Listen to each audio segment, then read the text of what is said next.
95 speed news కి స్వాగతం. నాంపల్లిలోని ఆగ్రోస్ కార్యాలయంలో టీఎస్ఏఐడిసి చైర్మన్ గా తిప్పన విజయసింహారెడ్డి పదవి బాధ్యతలు స్వీకరించారు. తెలంగాణ శాసన మండలి చైర్మన్ గుత్తా సుఖేందర్ రెడ్డి విజయసింహారెడ్డికి పుష్పగుచ్చం అందజేసి శాల్వా కప్పి శుభాకాంక్షలు తెలిపారు. కరీంనగర్ గోదావరి ఖని ప్రెస్ క్లబ్ లో కార్మిక సంఘాల రౌండ్ టేబుల్ సమావేశం సింగరేణి పరిరక్షణ కమిటీ అధ్యక్షులు ఎండి మునీర్ అధ్యక్షతన జరిగింది. ప్రజా ఉద్యమాల ద్వారా కేంద్ర ప్రభుత్వం తలపెట్టిన బొగ్గు బ్లాకుల వేలం ప్రక్రియను అడ్డుకోవాలని కార్మిక సంఘాల నాయకులు ముక్తకంఠంతో డిమాండ్ చేశారు. ఉప్పల్ స్టేడియం వద్ద హెచ్సిఏ సభ్యులను సెక్యూరిటీ సిబ్బంది అడ్డుకున్నారు. దాంతో గేట్ బయట టెంట్ వేసుకుని మీటింగ్ పెట్టుకున్నారు. ఈ సమావేశానికి హెచ్సిఏ మెంబర్స్ మాజీ అధ్యక్షులు, మాజీ కార్యదర్శులు శివలాల్ యాదవ్, జి వినోద్, అర్షద్, ఆయూబ్, శేష్ నారాయణ్, జాన్, మనోజ్, వినోద్, వెంకటస్వామి హాజరయ్యారు. హైదరాబాద్ నార్కోటిక్ ఎన్ఫోర్స్మెంట్ వింగ్ సిబ్బందితో కలిసి మంగళహాట్ పోలీసులు ముగ్గురు గంజాయి వ్యాపారులను, ఒక గంజాయి రవాణాదారుని అదుపులోకి తీసుకున్నారు. చిరు వ్యాపారులు అక్రమంగా నార్కోటిక్ డ్రగ్స్ కలిగి ఉన్నట్లు గుర్తించారు. హైదరాబాద్ కుత్బుల్లాపూర్ నియోజకవర్గం కొంపల్లి సెంట్రల్ పార్క్ రోడ్ లోని స్టేట్ బ్యాంక్ ఆఫ్ ఇండియాలో స్వల్ప అగ్ని ప్రమాదం చోటు చేసుకుంది. స్థానికుల సమాచారంతో అగ్నిమాపక సిబ్బంది వెంటనే స్పందించడంతో పెను ప్రమాదం తప్పింది. మొయినాబాద్ లోని గాయత్రి వేద ఫౌండేషన్ మరియు గాయత్రి సంస్కృతి వేద కార్యాలయం విద్యార్థుల సౌకర్యార్థం కంప్యూటర్ ల్యాబ్, వెబ్సైట్ మరియు విద్యార్థులు స్వచ్ఛమైనటువంటి పాలన తాగాలన్న ఉద్దేశంతో గోశాలను ప్రారంభించడం జరిగింది. అనంతపురం జిల్లా గుంతకల్ నియోజకవర్గంలో మంత్రి పెద్దిరెడ్డి రామచంద్రారెడ్డి పర్యటించారు. గుంతకల్లో మంత్రి ఆధ్వర్యంలో నియోజకవర్గం సమన్వయ సమావేశం నిర్వహించారు.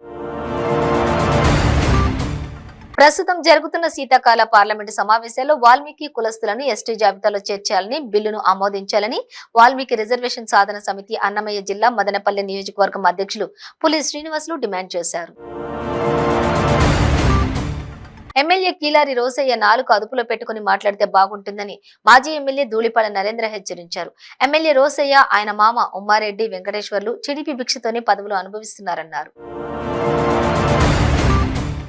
సైన్స్ పోటీల్లో పాల్గొనడం వల్ల పిల్లల్లో వారిలో ఉండే ప్రతిభ తెలుస్తుందని తల్లిదండ్రులు తమ పిల్లలకు విద్యతో పాటు క్రీడలు, సాంస్కృతిక కార్యక్రమాల్లో కూడా ప్రోత్సహించాలని రాష్ట్ర పర్యాటక శాఖ మంత్రి రోజా వెల్లడించారు.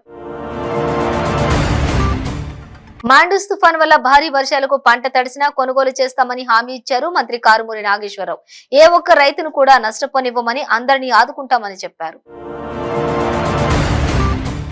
యాదాద్రి భువనగిరి జిల్లా ఆలేరు పట్టణ కేంద్రంలోని దొడ్డి కొమరయ్య కాంస్య విగ్రహాన్ని వైద్య ఆరోగ్య శాఖ మంత్రి తన్నీరు హరీష్ రావు, ఏపీ హిందూపురం పార్లమెంట్ సభ్యులు గోరంట్ల మాధవ్ కుర్మ ఆవిష్కరించారు.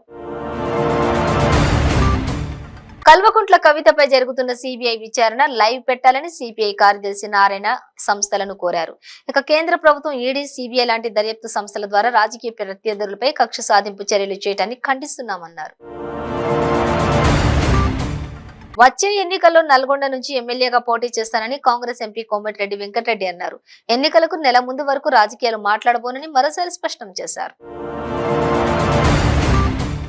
నిజామాబాద్ జిల్లా కేంద్రంలోని రెండో పోలీస్ స్టేషన్ పెద్ద బజార్లో భారీ పేలుడు సంభవించింది. ఈ ఘటనలో ఓ వ్యక్తికి తీవ్ర గాయాలయ్యాయి. స్థానికంగా పేలుడుతో అక్కడ Shivasai wines, fashion store, Lakshmi Narasimha general స్టోర్లకు సంబంధించిన షెడ్లు కూడా ధ్వంసమయ్యాయి. వనపర్తి జిల్లా కొత్తకోట మండలం జాతీయ రహదారి 44పై పాలెం గ్రామం బ్రిడ్జి సమీపంలో తుఫాన్ వాహనం అదుపు తప్పి బోల్తా పడింది. ఈ ప్రమాదంలో 10 మందికి స్వల్ప గాయాలయ్యాయి.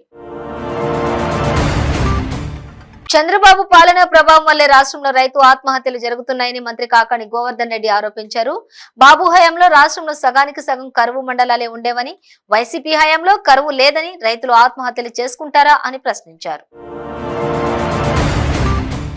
తుఫాను ప్రభావంతో గృహాలు దెబ్బతిన్న వారికి ప్రభుత్వం ఆర్థిక సహాయం అందిస్తుందని, ఎక్కడ ప్రాణ నష్టం సంభవించకుండా అప్రమత్తంగా ఉంటూ ముందు జాగ్రత్తలు తీసుకున్న ఆర్డీఓ మరియు రెవెన్యూ సిబ్బందికి అభినందనలు తెలియజేస్తున్నామని గూడూరు నియోజకవర్గ ఎమ్మెల్యే వరప్రసాద్ వెల్లడించారు. చంద్రబాబు సీఎంగా ఉన్నప్పుడు బీసీలను పట్టించుకోలేదని మంత్రి కారుమూరి నాగేశ్వరరావు ధ్వజమెత్తారు. బీసీలకు వెన్నుపోటు పొడిచిన వ్యక్తి చంద్రబాబు అని మండిపడ్డారు. ప్రకాశం జిల్లా మద్దిపాడు మండలం గ్రోత్ సెంటర్ లోని ప్రసాద్ ఆర్గానిక్స్ కంపెనీలోని అగ్ని ప్రమాదం చోటు చేసుకున్న నేపథ్యంలో ఎవరికీ ఎలాంటి ప్రాణ నష్టం జరగలేదు. దీంతో అందరూ ఊపిరి పీల్చుకున్నారు. మాండూస్ తుఫాన్ తీరం దాటినా ఇంకా ప్రభావం కొనసాగుతోంది. గత 2 రోజుల నుండి ఎడతెరిపి లేకుండా కురుస్తున్న వర్షాలకు తిరుమల భక్తుల సంఖ్య తగ్గుముఖం పట్టింది. అంతేకాకుండా తిరుమలకు వచ్చే భక్తులకు ఒకవైపు వర్షం, మరోవైపు చలి ఉక్కిరిబిక్కిరి చేస్తోంది.